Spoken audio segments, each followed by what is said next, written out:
Bueno, y lo hemos estado comentando, cuando faltan 6 días para que termine la prórroga otorgada por la Corte Suprema para que las ISAPRES cumplan con el fallo de la tabla de factores y devuelvan los excedentes, la deuda que se ha hecho retroactiva, el gobierno presentó las indicaciones al proyecto de ley corta de ISAPRES, iniciativa que hoy retomó su discusión en la comisión mixta. Vamos a profundizar en esta discusión, para eso estamos con el senador del Partido Socialista, integrante de esta instancia, Juan Luis Castro.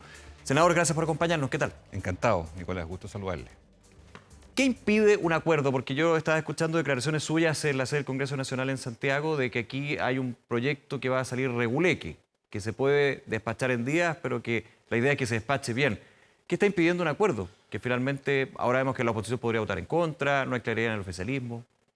Bueno, ha sido bien tormentoso todo este proceso, ya lleva un año el proyecto de ley y tenemos un fallo judicial que se aplica en principio desde el 12 de mayo, o sea, en pocos días más. Sin embargo, las enmiendas del gobierno entraron ahora, en la mañana, a las 10 de la mañana. Usted fue crítico de que no ingresaran la semana pasada, por ejemplo. O sea, la comisión mixta, que es el cuarto trámite en el Congreso, se constituyó el jueves pasado y por lo tanto ha habido un lapso de tiempo para poder manejar esto, conversarlo, se nos ha pedido opinión y estamos muy contra el tiempo y eso sin ningún ánimo de cambiar nada porque las cosas hay que hacerlas, hay que cumplirlas. Sin embargo, estamos entre manos con un problema muy grave en dos aspectos. Uno, ver cómo se aplica este fallo para que nadie quede peor, sino mejor, de cómo estaba a julio del año 2023. ¿Por qué esa fecha? Porque eso es previo a la última sentencia de la Corte Suprema sobre la prima GES. Dos, el monto de la deuda, hoy día lo expresé con claridad, ya no tiene lugar a que haya rebajas o perdonazos o subsidio cruzado porque claramente la deuda es una sola y asciende a 1.589 Olvidémonos de la discusión sobre mutualización. Exacto, se cerró. Eso ya está. Okay. Entonces, así como están las cosas, el superintendente nos dice, mire, de aquí a fines de junio ya podrían caer 2 ISAPRES en incumplimiento de liquidez, que es el flujo de caja para poder sostenerse. Sí. Si eso ocurre... Si no me equivoco, Banmédica y Cruz Blanca, para ponerle nombre. Si eso ocurre, aquellas clínicas que atienden a los varios miles de personas que son de estas 2 ISAPRES, van a entrar en cesación de coberturas y de pagos, ¿verdad?, para sus afiliados. O sea, hay que pagar directo. O pagan directo la consulta, en fin. Entendemos que eso, digamos. Lo estoy diciendo muy fácil, muy simple, pero no tiene nada de simple. Exactamente. Entonces, segundo, si hay un reajuste, ese reajuste que está previsto en la ley, tiene que hacerse meridianamente claro que tiene que ocurrir descontados los excedentes, que son la diferencia de aquellos que tenían planes por debajo del 7%, que es un porcentaje de la cartera. Sí. Luego hay que precisar el monto de eso, porque hoy día no se dijo nada, yo pregunté y para mañana eso tiene que estar aclarado. Segundo... Eso tiene que aclarar, perdón, la superintendencia. ¿Y la superintendencia no lo tiene claro todavía? Lo están haciendo... ¿Qué pasó? Y le pregunto porque en toda esta discusión de un año sucedió lo mismo, con la complicación que es, digamos, tener que tener los datos y todo, con respecto a la deuda, que es una pata la más importante. Entonces, ha sido un parto con forceps, Nicolás, para decírselo en términos médicos. Se entiende perfecto. Ha sido muy difícil llegar a conclusiones y por eso, en esta diferencia de tiempo tan corta que hay, tenemos una necesidad de poder lograr que esto salga bien. Lo peor que puede la gente criticar es decir, oye, sacaron la ley, claro, lo sacaron en tiempo y plazo y todo lo demás, y la ley quedó como el foro. No puede ser. Eso es lo que tiene que, en primer lugar, mañana resolverse. Y en segundo lugar, establecer claramente los efectos que va a tener en el sistema para que sea sustentable el pago de la deuda en todo lo que resta del periodo, porque finalmente, senador, es hasta 10 años. Eso es lo que busca el proyecto de ley, porque el fallo se va a cumplir con proyecto o sin proyecto. O sea, la justicia aquí, la Corte Suprema tomó una definición y la deuda se va a tener que pagar. Ahora, que los impactos negativos se puedan de alguna manera ir moderando, menguando con un plan de pagos, esto depende del proyecto de ley. Si hay proyecto de ley o no, si se aprueba o no, la deuda se va a tener que pagar. Para que la gente que nos ve... Creo que es importante relevar eso. Muy claro. Si la pregunta es, ¿era imperativo, obligatorio, necesario tener un proyecto de ley? No. ¿Por qué? Porque el fallo va directo a la Superintendencia de Salud. Se quiso de esta manera, perfecto, puede ayudar. Pero igualmente tiene todas las herramientas el superintendente para poder operativizar los mecanismos de devolución, los mecanismos de reajuste, todo lo que contempla. Ahora, si quisiera la superintendencia hacer un proyecto, para entenderlo también a quienes nos ven, si quisiera hacer un plan de pagos para que el efecto del pago a la deuda de las ISAPRES no signifique que las ISAPRES caigan con el efecto de los cotizantes y los prestadores, no tendría las facultades. La que sí le entregaría este proyecto de ley. ¿Es así? Exactamente, pero puesto en un escenario muy adverso, es decir, que no hubiese o se cayera una parte del proyecto de ley, como pasó, por ejemplo, en la Cámara de Diputados, igualmente tiene facultades para poder implementar. Entonces, en esto quiero ser enfático. La superintendencia tiene que emitir varias circulares en los próximos días, que son regulatorias del sistema, y me parece muy bien que lo haga. Nosotros estamos compelidos en un espacio muy acotado de tiempo, con una compresión enorme de temáticas de por medio y en un equilibrio de fuerzas, porque hay 5 parlamentarios de oposición, 5 del oficialismo. Claro. Si hay empate, para que la gente lo tenga claro, 3 veces empate en una norma, en un artículo, y no hay acuerdo, se cae el artículo y se cae la ley en el sentido de que no hay definición sobre ese aspecto en la ley que quede.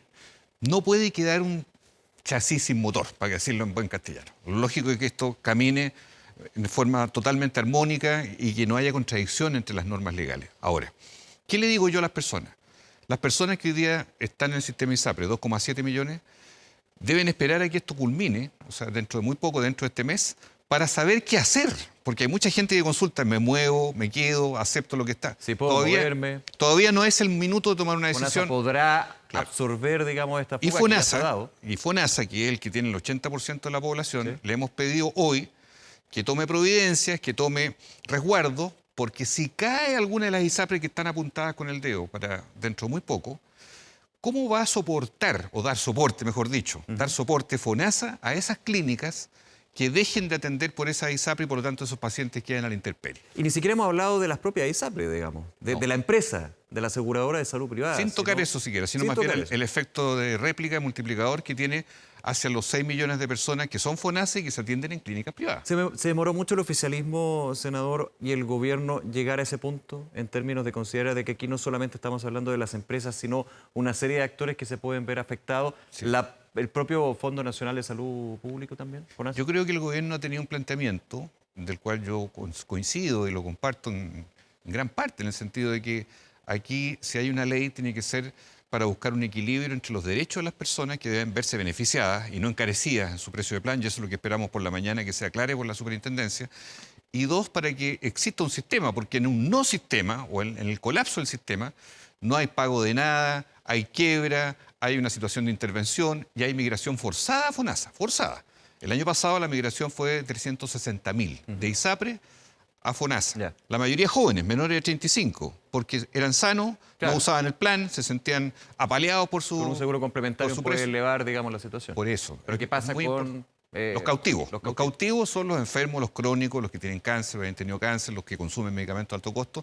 Sobre ellos, si colapsara un ISAPRE, tendría que el FONASA, ojo con esto, ir al rescate de ellos y mantenerle las terapias, las hospitalizaciones, las cirugías, las coberturas, que es extremadamente caro, y esperamos también que se aclare el monto de aquello para que eso pueda ser evidente. ¿Y tendría FONASA la capacidad de mantener esa situación para aquellos afiliados? Yo creo que inyectarle recursos. Depende si esa velocidad lenta o rápida, porque si esa velocidad lenta, como ocurrió el año pasado, podría hacer amortiguación, pero si es de colapso de un día para otro, no habría como aguantar de se pone en riesgo el sistema público. Una avalancha, claro, tan grande de gente que pasa al sistema público. Ahora, en la discusión, senador Castro, estaba leyendo algunas declaraciones de la oposición que buscan recalcular la deuda. Yo creo que es inútil ese ejercicio. ¿Por qué?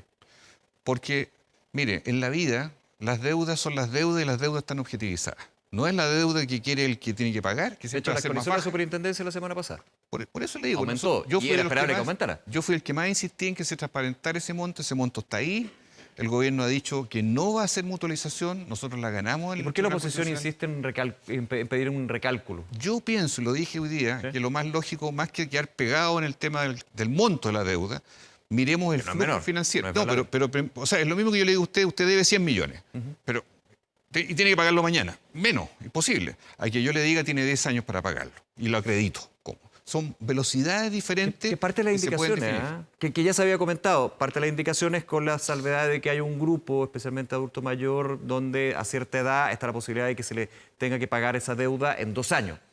Claro, además es imposible también, yo sé que la oposición ha buscado, explorado, que simultáneamente el umbral del 7% se aplique al momento del plan de devolución y al momento del reajuste. Claro, porque todo esto es ajuste de flujo de caja de las ISAPRE. Sí. Que yo lo puedo entender, pero eso no puede ir por sobre el fallo judicial. Porque la gente, al final, para que la gente se recuerde, estamos hablando de 700.000 cotizantes que al año 2020 estaban en un plan, se les cobró de más, porque tenían una de las 1000 tablas de factores de la época, ahora va a haber una sola, Sí. ameritan rebaja de precio, Sí. ahora, ya desde el 12 de mayo, Así es. y además devolución. Entonces, no puede eso homologarse con un reajuste extraordinario que es también parte de esa ley y que es un doble cargo, ¿verdad?, al bolsillo de los usuarios. Le preguntaba por la oposición, ¿cómo ve en sus filas el oficialismo? Mire, yo creo que ha faltado un poquito más de diálogo, porque... ¿Dentro del propio oficialismo o con Sí, la oposición? lo que pasa es que el gobierno está hablando mucho con la oposición, dando por sentado que tienen los votos del oficialismo De los propios. de corrido. ¿Usted cree que no están seguros? Porque no se ha hablado todo, no se ha conversado todos los temas. Entonces, yo espero que en estas horas haya diálogo con la misma intensidad que con la oposición, con el oficialismo. Es que falta diálogo del Ejecutivo con el oficialismo, senador. ¿Qué tema no está cerrado, digamos, dentro de las propias filas?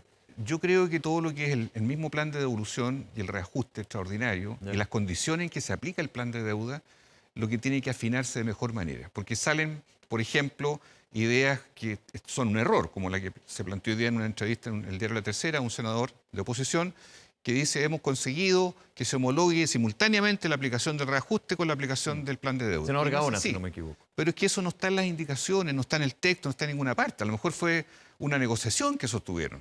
Y se dan por hecho cosas que no son efectivas. Entonces, cuidado. Por eso yo digo, aquí la prolijidad y el oficio de poder llegar a acuerdos razonables se pone a prueba. Porque este es el momento en que, por mi parte, he luchado desde el año pasado porque hayamos podido tener un acuerdo. Ahora es el momento de tener un acuerdo. Y eso tiene que ser no con una pistola en la cabeza para decir se está cumpliendo el tiempo, y por eso hemos dicho unos días más, unos días menos, pero que haya, durante este mes, ley corta de ISAPRE. Eso es lo que me parece esencial. El 12 estamos hablando de los próximos días, 6 días. Sí. Ya. El cronograma aquí adelante uno indicaría que de aquí al jueves debería estar todo listo. Vamos a ver. Lunes. Vamos a ver porque tiene que haber una decisión Yo del digo gobierno. Jueves pensando que podría extenderse al viernes. Yo quiero, ¿Y hay pasos después? Quiero marcar un punto. Vamos, por favor. ¿Qué pasaría si ya vamos con los plazos, el 12 de mayo, y resulta que el artículo segundo, tercero, que es el plan de la deuda, el monto de la deuda y todo esto, se empata 2 o 3 veces y no hay norma sobre aquello? ¿Qué ley corta, qué ley le vamos a proponer al país? Y le vamos a decir a la gente, ¿sabe que al final la ley quedó sin deuda? No hay nada que resarcirle a ustedes. O sea, la deuda la van a pagar la ISAPRES, pero sin plan de pago. Obvio. Ese sería el escenario. Exacto. O sea, quiero en esto apuntar al contenido. Aquí no basta decir, ya, sacamos la ley dentro de plazo. La pregunta es cómo queda la ley. Y esto es clave para todas las leyes, pero en esta en particular que ha sido tan compleja, tan difícil en todas las aristas que tiene, en especial yo me preocupo por los usuarios, porque son los usuarios los que esperan mejores condiciones que las que tenían antes de estos 3 fallos. ¿Estos últimos días ha habido voz de las ISAPRES? Se lo Poca. pregunto porque hay un sector que dice, bueno, las ISAPRES han puesto en concreto su situación delicada y crítica. La superintendencia ya hablaba de 2 que eventualmente podrían caer en los próximos meses, llegar a insolvencia, lo que no es que desaparezcan inmediatamente, pero sí un proceso que es bien complejo y que da varias alternativas. Por ejemplo, la posibilidad de que alguien compre ISAPRES, bien difícil en el sistema actual. Igual hay algunas que podrían, no hay ISAPRES, pero bueno, ese es otro tema, no nos metamos hoy.